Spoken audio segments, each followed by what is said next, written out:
한 번 더 인사할게요. 함께 예배드리게 되어 기쁩니다.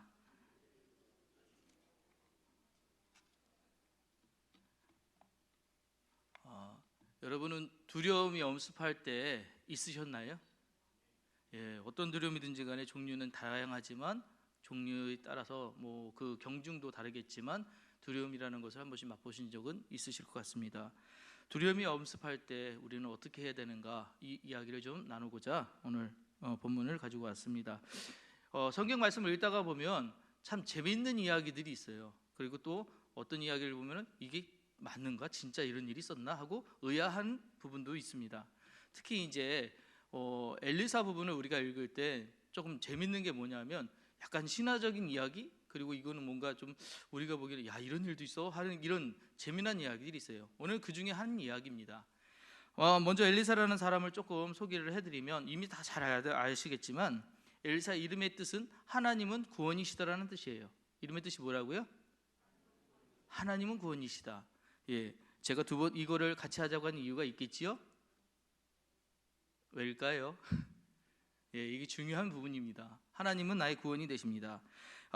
엘리사는 아벨므홀라라는 성에 거주했었고요. 그의 아버지 이름은 사밧입니다. 그리고 이 엘리사는 부유한 농부였어요. 그걸 어떻게 알 수 있냐면 왕상 19장에 보면 이 엘리사가 엘리야를 만날 때 12결의에 되는 이 소를 끌고 밭으로 가고 있는 그 길 와중에서 만나는데, 소 12마리를 한꺼번에 끌고 가서 할 정도의 밭이다 보면은 보통 사람이 가지고 있는 밭보다는 부유한 밭이다. 그래서 이 엘리사는 부유했을 것이다 라고 이야기를 합니다.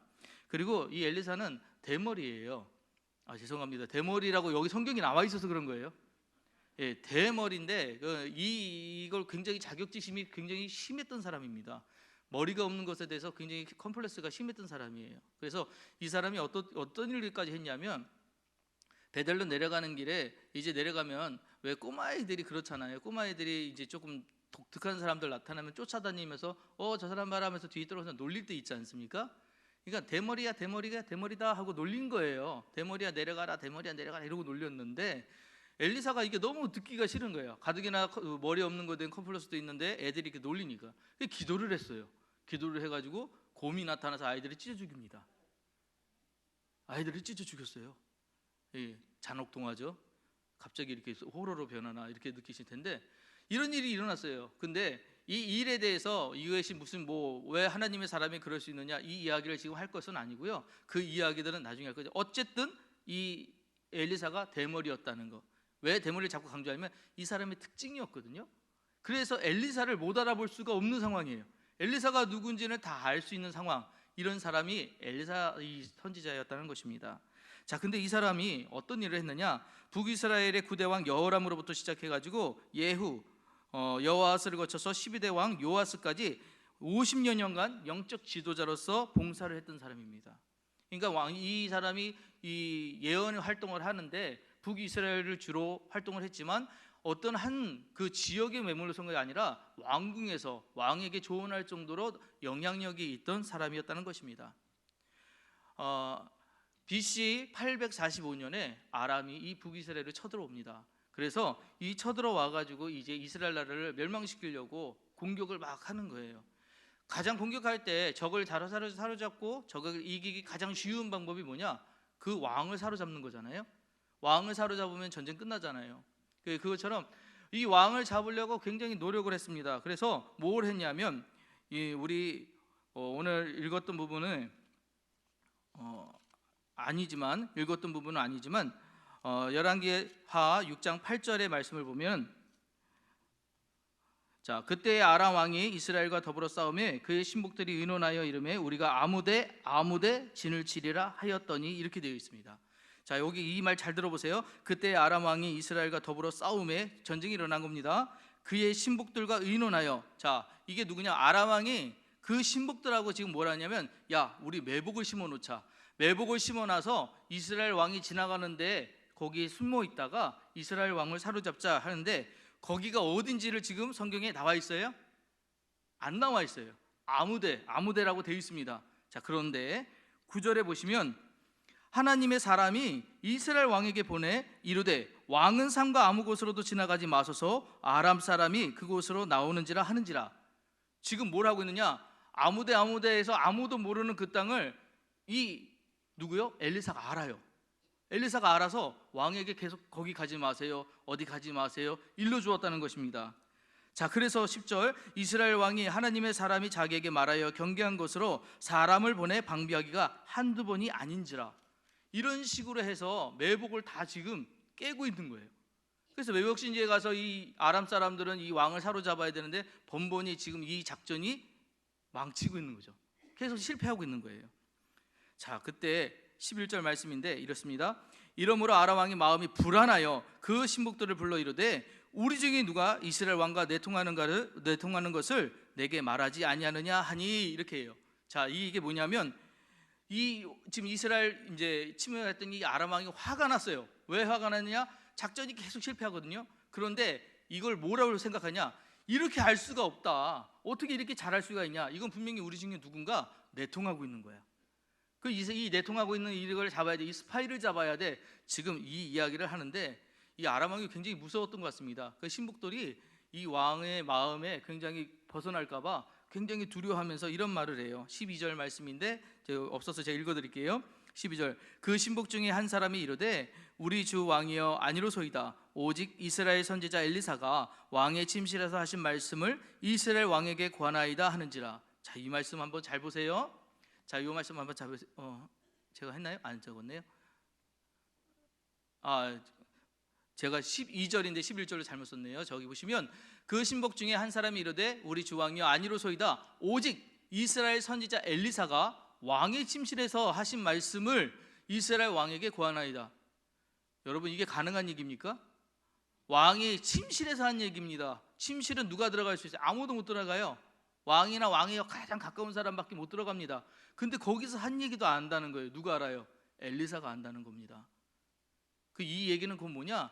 그 뒤에 엘리사라는 분이 하나님으로부터 음성을 들어서 하나님의 말씀을 전해주고 있기에 우리는 이렇게 실패할 수밖에 없습니다 라고 이야기하는 거예요. 그러니까 모든 책임은 누구에게 있다? 엘리사에게 있다라고 이야기한 것이죠. 이렇게 얘기를 하니 이제 왕이 내릴 결론은 단 하나입니다. 뭘까요? 엘리사 잡아야죠. 그래, 엘리사를 잡으면 되겠구나. 그래서 군대를 보냅니다. 그래서 군대를 보내서 이 엘리사에게 보냈는데, 이 군대를 보내서 엘리사가 밤중 내내 가가지고 이 엘리사가 사는 성 도단이라는 성에 가서 이 성을 갖다가 둘러싼 거예요. 근데 여러분, 성을 둘러쌀 군대라 그러면 조금 보냈을까요? 많이 보냈을까요? 엄청난 군대를 보낸 거예요. 군대를 보내서 어쨌든 이 엘리사 하나 잡고자 그냥 그렇게 많이 온 겁니다. 그래서 보니까 열왕기하 6장 15절 말씀 보니까 하나님의 사람의 사환이 일찍이 일어나서 나가보니 군사와 말과 병거가 성읍을 애워쌌는지라. 그의 사환이 엘리사에게 말하되 아하 내 주여 우리가 어찌하리까 하니. 지금 이제 이 사환이 보니까 큰일 난 겁니다. 군대가 왔는데 이거는 한두 명도 아니고 성을 에워쌀 만큼 많은 군대가 와서 지금 엘리사 하나를 잡겠다고 이렇게 있는데 꼼짝없이 이거는 잡힌 거예요. 이건 죽었다라고 할 수밖에 없는 상황입니다. 그러니까는 이제 이 사환이 뭐라고 얘기합니까? 아하 내 주여 우리가 어찌하리까. 이제 끝났다는 이야기 아닙니까? 탄식의 말 아닙니까? 그런데요, 엘리사가 이 사건에 대해서 뭐라고 얘기합니까? 우리 열왕기하 6장 16절은 같이 한번 읽어보겠습니다. 시작. 대답하되 두려워하지 말라. 우리와 함께한 자가 그들과 함께한 자보다 많으니라. 할렐루야. 이 이야기를 해요. 이 이야기를 하니까 사환이 처음에는 이 이야기를 들었을 때 네, 그렇습니다, 그렇게 되겠지요 라고 했을까요? 무슨 선생님은 말도 안 되는 이런 말씀을 하실까? 지금 군대가 저기 있고 나는 지금 사환이 자기하고 선생님하고 둘밖에 없는데 지금 이 상황에서 어떻게 저런 말씀을 하실 수 있을까라고 그렇게 생각을 하고 있을 때에 17절에 이렇게 이야기합니다. 기도하여 이르되 여호와여 원컨대 그의 눈을 열어 보게 하옵소서 하니 여호와께서 그 청년의 눈을 여심해 그가 보니 불말과 불병거가 산에 가득하여 엘리사를 둘렀더라. 할렐루야. 이 말씀까지 오기에 우리 이 모든 상황들을 지금 다 이해를 하셔야 돼요. 우리의 눈에 보이는 거는 군대였습니다. 우리 눈에 보이는 거는 절대로 이길 수 없는 적대적인 세력이었어요. 그런데 우리가 볼 수 있는 거는 사환의 눈밖에 없었습니다. 그런데요, 여기에 엘리사가 기도합니다. 여호와여 원하건대 그의 눈을 열어서. 자, 눈을 연다는 게 뭘까요? 우리가 보게 된다는 것을 뭘 의미할까요? 아까 우리 담임 목사님도 설교하실 때 보게 된다는, 믿음으로 보게 된다는 말씀하셨습니다. 사실 본다는 건 그냥 보도 보이겠지만 우리가 보는 건 그냥 보는 게 아니에요. 믿음으로 보게 된다는 것을 의미합니다. 성령 충만하게 되는 걸 의미해요. 그렇게 됐더니 보이지 않는 것이 보이는 거예요. 뭐가 보입니까? 하나님이 저 군대보다도 더 강력한 하늘의 천군과 천사로 우리를 지키고 계시구나라는 걸 보게 된 거예요. 자, 이와 같은 이야기를 우리 보시면서 오늘 아셔야 될 것이 있습니다. 아람 사람이 엘리사에게 내려오며 엘리사가 여호와께 기도하여 이르되 원하건대 저 무리의 눈을 어둡게 하옵소서 하며 엘리사와 말대로 그의 눈을 어둡게 하신지라. 엘리사가 그들에게 이르되 이는 그 성읍도 아니니 나를 따라오라. 내가 너희를 인도하여 사마리아에 이르니라. 이렇게 이야기합니다. 자, 무슨 얘기냐면 지금 이 상황에서 이제 엘리사가 나와야 되잖아요. 그 성읍에서 도망을 해야 되잖아요. 자, 그런데 여러분, 아무리 하나님이 지키고 계시다라고 해도 사람들이 지켜보고 있는 가운데 그냥 나갈 수 있겠습니까? 다 들키게 됐죠. 아까 제가 엘리사가 어떤 사람이라고요? 머리가 있다고요, 없다고요? 없는 사람이었어요. 그게 특징이었어요. 야, 대머리만 잡아라, 이렇게 돼 있는 상황이에요.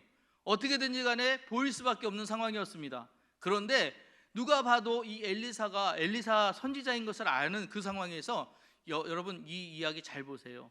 이 군대가 엘리사를 알아봤나요? 못 알아봤나요? 못 알아봤습니다. 왜요? 하나님께서 그들의 눈을 어둡게 하셨어요. 할렐루야. 여러분, 이 이야기가 굉장히 우리에게 주는 메시지가 큽니다. 두 사람의 차이가 있어요.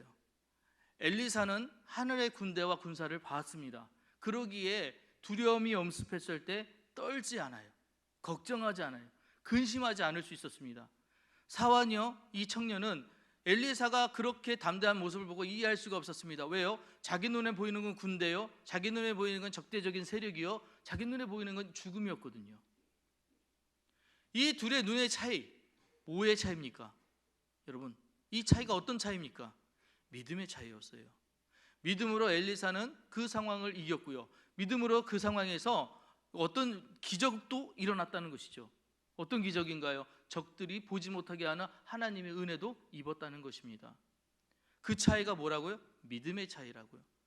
그래서 믿음이 보게 하는 것, 굉장히 이것이 중요한 부분입니다.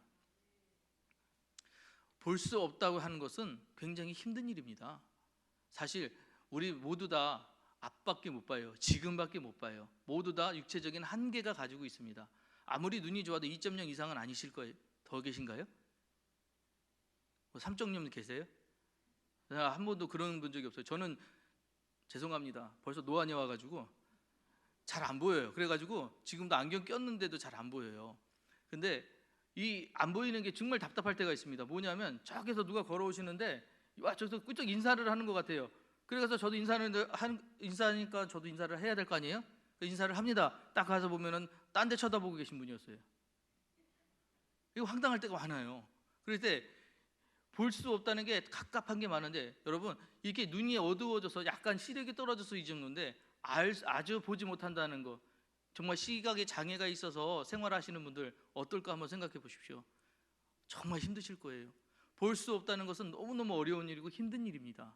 그런데 이 볼 수 없음을 보게 하시는 이가 누구냐? 하나님이시라는 거예요. 육신의 눈으로 볼 수 없는 걸 하나님은 보게 하십니다. 볼 수 없는 우리에게는 두려움이 있습니다. 그래서 이 두려움을 가지고 4가지의 두려움이 있다고 얘기를 하더라고요. 첫 번째, 어떤 두려움? 환경에 대한 두려움이 있습니다. 우리 누구나 다 거주하기를 원해요. 그곳에 머물러 있기를 원합니다. 그런데 이 머물러기 원할 때 제일 먼저 원하는 게 뭐냐? 주변이 변하는 걸 별로 원하지 않아요. 내가 있는 터전이 바뀌는 걸 별로 원하지 않아요. 왜? 안정적이지 않거든요. 두 번째 두려움은 뭐냐? 실패에 대한 두려움입니다. 어떤 일을 하든지 간에 우리가 그 일에 대해서 실패한다고 할 때 안 하고 싶어 하죠. 피하고 싶어 하죠. 가까이 가기 싫어합니다. 그런 두려움들이 다 있다는 것이죠. 세 번째는 어떤 두려움이냐? 직면에 대한 두려움이에요. 계속해서 똑같은 일을 하는 거는 괜찮습니다. 익숙해지니까 괜찮아요. 그런데 뭔가 새로운 것을 대했을 때 이런 어색함을 견디지 못하는 사람들이 있어요. 그게 주는 두려움이 크기 때문이지요. 네 번째는 또 뭐냐면 거절에 대한 두려움이에요. 어떤 것을 요구했을 때, 내가 어떤 것을 갖다가 이야기했을 때 싫어요, 안 해요 라고 했을 때 상대방의 경우는 수치감, 모멸감 이런 것들이 있다는 것이죠. 이런 두려움들, 이 두려움에는 네 가지가 있는데 여러분 이게 개별적인 게 아니심을 알아야 돼요. 이 두려움은 다 종합적입니다. 이것도 있고요, 저것도 있고요. 그래서 두려움은 계속해서 뭘 하냐? 성장을 해요. 그래서 처음에는 작은 걸 두려워했었는데 그 두려움이 점점점 커져가지고 나중에는 감당할 수 없을 정도로 커지는 것이 두려움입니다. 그러기에 이 두려움이 오기 전에 우리 두려움을 이길 수 있는 방법을 아는데 그 두려움을 이기는 유일한 방법은 뭐냐? 보는 거예요. 그래서 이 두려움이 가까이 하지 못하게끔 내가 미리 보고 그것을 할 수 있게끔 기르고 실력을 기르고 능력을 기르는 것, 그것이 중요하다는 것이죠. 그 일을 하기 위해서 우리에게 하나님은 보게끔 하셨어요. 그런데 일반적으로 보는 것이 아닙니다. 헬렌 켈러가 이런 말을 했다고 해요. 헬렌 켈러가 장님으로 태어난 것보다 못한 것이 무엇이 있을까요? 라고 사람들이 물었답니다. 그럴 때 헬렌 켈러가 이렇게 얘기를 했대요. 시력은 있지만 비전이 없는 것이겠지요 라고 이야기했답니다. 눈으로 본다고 해서 두려움을 이길 수 있다는 것이 아닙니다. 내가 볼 수 있다고 해서 모든 것을 해결할 수 있다는 것이 아닙니다. 하지만 꿈이 없거나 그것에 대한 희망이 없거나 그것에 대한 미래의 비전이 없으면 그것은 장님보다도 못한 삶이라는 것이죠. 자, 두려움이 엄습할 때 그러면 우리는 어떻게 해야 되는가? 오늘 우리가 말씀에 이제 이 모든 두려움 상황들을 이길 말씀들을 우리에게 주십니다. 뭐냐? 하나님은 이 두려움이 엄습할 때 우리에게 반드시 시험이라는 것이 올 때 피할 길을 주신다는 거예요. 우리 고린도전서 10장 13절 말씀 좀 길지만 같이 한번 읽어보겠습니다. 시작. 사람이 감당할 시험 밖에는 너희가 당한 것이 없나니 오직 하나님은 미쁘사 너희가 감당하지 못할 시험 당함을 허락하지 아니하시고 시험 당할 즈음에 또한 피할 길을 내사 너희로 능히 감당하게 하시느니라. 아멘. 여러분 모두 다 시험이 오셔요. 여러분 다 시험을 겪으세요. 그런데 그 시험이 올 때 여러분 꼭 아셔야 되는 건 뭐냐? 하나님이 이 시험을 이길 능력을 먼저 주셨다는 거예요. 어떤 시험이든지 간에 여러분들이 그 시험을 이겨낼 수 있는 능력을 다 갖고 계시다는 것. 그래서 여러분 기도하셔야 되는데 기도하시면 뭐냐? 나 하나님 이 모든 걸 이길 수 있는 썸파워 주세요. 이게 아니에요. 기도할 때 하나님 내게 주신 능력이 뭔데 내가 이 상황을 어떻게 견뎌야 되는지 나 지혜가 부족해요. 이걸 이길 수 있는 지혜를 주세요라고 기도하는 게 먼저라는 것이죠. 그래서 이 시험 당할 때 피할 길을 주신다라고 했을 때는 하나님이 이 길이다 저 길이다 정해 주시는 경우도 있으시겠지만 그보다 먼저 내게 해주신 능력이 뭘까? 내게 어떤 것을 원하시는 걸까? 그리고 그 분명히 피할 길을 주신다고 했는데 하나님이 닫으시면 분명히 다른 문은 여신다고 했는데 그 열어주시는 문이 뭘까? 이것을 찾는 것이 우리가 두려움을 이기는 방법이라는 것이죠. 두 번째, 두려움이 엄습할 때 우리는 무엇을 하느냐? 믿음을 가져야 되는데 이 믿음을 왜 가져야 합니까? 믿음은 바로 담대함을 주기 때문에 그럽니다. 오늘 우리 본문에 우리 아까 들으셨던 말씀에도 많이 나왔던 이거 너무 잘 알고 있으시게 다 외우셨을 거예요. 그죠? 히브리서 11장 1절은 다 외우시죠? 예, 한번 같이 하겠습니다. 시작. 믿음은 바라는 것들의 실상이요 보이지 않는 것들의 증거니. 제가 강화 출신이잖아요. 강화에는 그 왕골로 화문석 짜는 거 되게 유명해요. 저희 권사님이 저희 이 말씀을 가지고 왕골로 짜가지고 믿음은 바라는 것들의 실상이 해가지고 이렇게 액자를 하나 만들어가지고 교회를 한번 가져오셨어요. 저는 저게 그 뜻인지도 모르고 저걸 외웠어요. 그래서 그러고 있다가 이 말씀이 얼마나 귀하게 느껴졌는지 이 말씀의 의미를 깨달은 게 뭐냐면 이런 것입니다. 믿음에 대해서는 잘 몰랐을 때 어쨌든 간에 바라는 것이 있으면 그것을 실상으로 만들 수 있는 게 뭐다? 믿음이다. 보이진 않아요. 지금 있지 않습니다. 지금 결론이 안 났어요. 그런데 그렇게 될 거야 라고 증거하는 게 있다는 거예요. 그게 뭐예요? 믿음이라는 것이. 그만큼 믿음이 중요해요. 그만큼 믿음이 소중한 것입니다. 근데 이 믿음이 왜 소중하냐? 믿음을 갖고 있는 자들은 담대해지거든요. 엘리사가 왜 사함보다 담대했을까요? 믿음이 있었던 것이죠. 하나님이 나를 지키신다. 네 눈에 보이지 않지만 내 눈에 보이는 천군과 천사가 저기 있으니 분명히 하나님이 나를 지키신다. 내가 군대 가운데 지나갈지라도 하나님이 분명히 그들의 눈을 어둡게 하실 거야 라는 것들을 믿었어요. 그래 기도하잖아요. 그때 기도했더니 어떻게 됐습니까? 그대로 되었잖아요. 믿음은 담대함을 줍니다. 두려움에 엄습할 때 세 번째, 믿음은 보지 못한 것들을 보게 합니다. 방금 드렸던 말씀이에요. 보지 못했던 것들이에요. 자, 우리 꿈꾸잖아요. 우리 기대하는 바가 있잖아요. 우리 미래에 대해서 희망하는 바가 있잖아요. 여러분, 이런 것들은 실물이 없습니다. 현실이 아니니까요. 다 미래 것입니다. 그런데요, 우리 이것들이 증거가 돼요. 믿으니까. 할렐루야.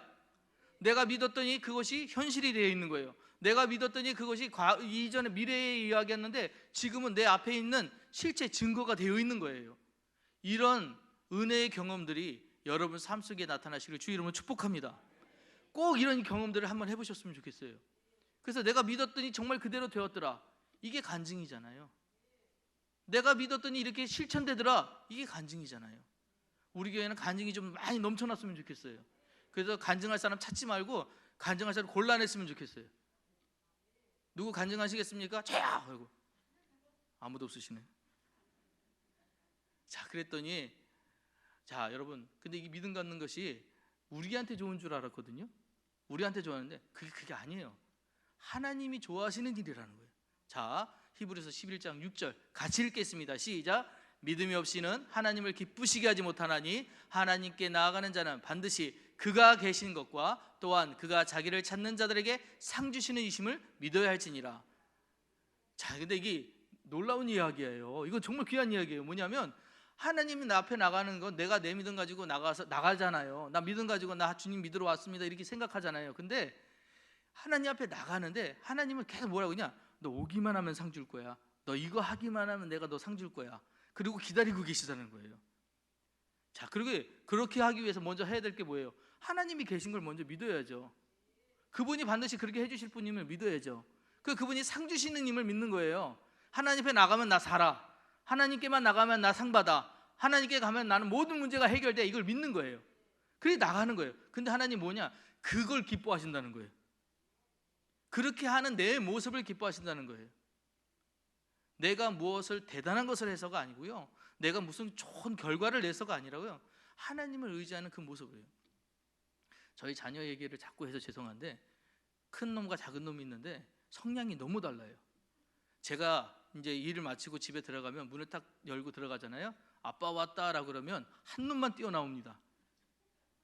그러면 솔직히요, 그 뭐 다 귀한 자식이잖아요. 큰 아들이든 작은 아들이든 안 귀한 자식이 어디 있습니까? 얘가 한 번 더 안아주고 싶어요. 어떤 애요? 뛰어나오는 놈이요. 요게 살살거려도 요게 분명히 머리가 죄송합니다. 야가가지고 꾀부리는 거 알아도 여기 이뻐 보여요. 왜? 와서 그래도 아빠 하고 자꾸 아빠한테 가까이 하려고 하는 모습이 있으니까. 이거 큰 놈은 왔어요? 핸드폰 보면서 눈도 안 쳐다봐요. 그러거든요. 그러면 뭘 해주고 싶다고 해요. 으씨. 마음이 그렇더라고요. 마음이. 자, 그런데요, 저만 그럴까요? 아니요. 주님이 오늘 말씀해 보시잖아요. 하나님을 기쁘시게 하는 건 한 믿음 갖고 하나님께 가까이 가는 자라니까요. 근데 이 가까이 있는 자가 그냥 가까이 가요? 아니요. 하나님 나 상 주시는 사람이야. 하나님께 가면 나 분명히 상 받아. 이 마음 가지고 나오니까 그냥 나오는 거예요. 근데 하나님 그 모습을 기뻐하신대요. 여러분, 이렇게 하나님을 기쁘시게 하는 삶이 되시기를 주 이름으로 축복합니다. 마지막으로 한 말씀만 드리고 오늘 말씀을 맺도록 하겠습니다. 여러분, 그럼 믿음을 가지려면 어떻게 해야 될까? 어떻게 정말 믿음을 갖는 것일까? 여러분, 마태복음 14장 22절로 34절에 보면 33절에 보면 예수님께서 무리를 걸으신 이야기가 나옵니다. 자, 그때 밤 사경에 예수께서 바다 위를 걸어서 제자들에게 오시니 이렇게 돼서 말씀이 시작이 되고 있는데, 여러분, 사경이라고 하는 건 굉장히 어두운 시간이에요. 자, 그 시간에 예수님께서 물리를 걸어오실 때 다른 제자들, 알고 있는 다른 제자들이 뭐라고 얘기했냐면, 야, 유령이다라고 얘기했어요. 한 번도 그가 누구인지 몰랐다는 거예요. 그런데 베드로가 딱 보니까 주님이신 거예요. 그래서 주님, 나를 명하사 무리를 오라고 하십시오. 그럼 내가 가겠습니다 라고 했더니 오라라고 말씀하셔요. 그래서 베드로가 무리로 뛰어듭니다. 뛰어들어서 예수님을 바라보고 갈 때는 이가 무리를 걸었어요. 그런데 점점 자기의 발밑을 보기 시작할 때 물 밑으로 빠져들어갑니다.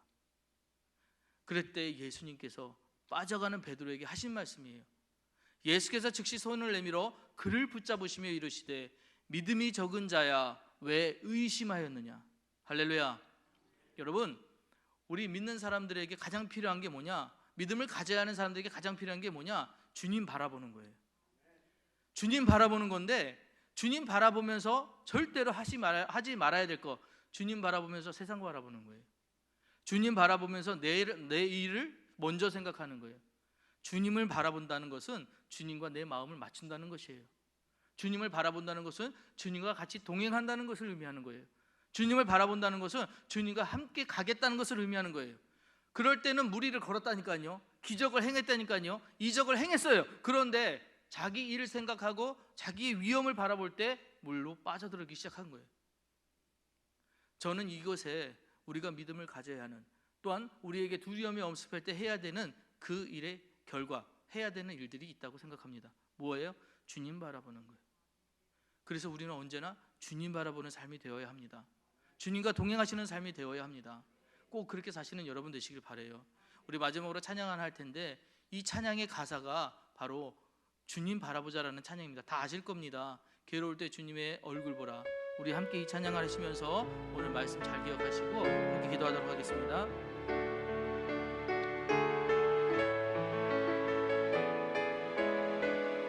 괴로울 때 주님의 얼굴 보라.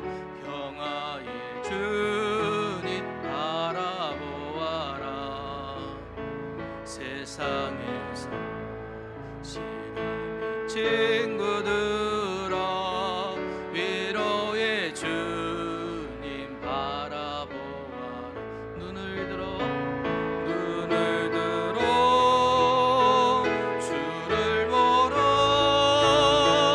내 모든 염려 주께 맡겨라. 슬플 때에 주님의 얼굴 보라. 사랑의 주님 안식 주리라. 주님이 안식 주시는 그 안식 안에 사시는 여러분 되시기를 주 이름으로 축복합니다. 기도하시겠습니다. 사랑하는 하나님 아버지, 오늘 우리에게 복된 주일을 허락해 주시고 주님 전에 나와 두려움이 엄습할 때란 제목으로 말씀 나누게 하시니 참으로 감사드립니다. 우리에게 있는 수많은 종류의 두려움에 무릎 꿇는 인생들이 아니라 주님 앞에 나와 온전한 무릎 꿇는 거룩한 성도가 되게 하여 주옵소서. 보이지 않는 것을 볼 수 있는 성령님의 인도하심을 받게 하여 주옵시고, 믿음이 적은 자가 아니라 그리스도의 장성한 분량감을 자라나는 믿음을 갖게 하여 주옵소서. 아멘. 믿음으로 주님을 기쁘시게 하는 우리의 삶이 되게 하여 주시고, 우리를 위해 예비하신 하늘의 복을 누리게 하여 주옵소서. 언제 어디서나 주님을 바라보게 하시고 그 시선이 머무는 곳에 계신 주님을 최선을 다해 따르게 하여 주옵소서. 우리를 위해 이 땅에 오사 십자가를 이기신 우리 주 예수 그리스도의 이름으로 기도합니다. 아멘. 아멘. 이 시간은 우리 총남선교회 모두가 나오셔서 특송하도록 하겠습니다. 310장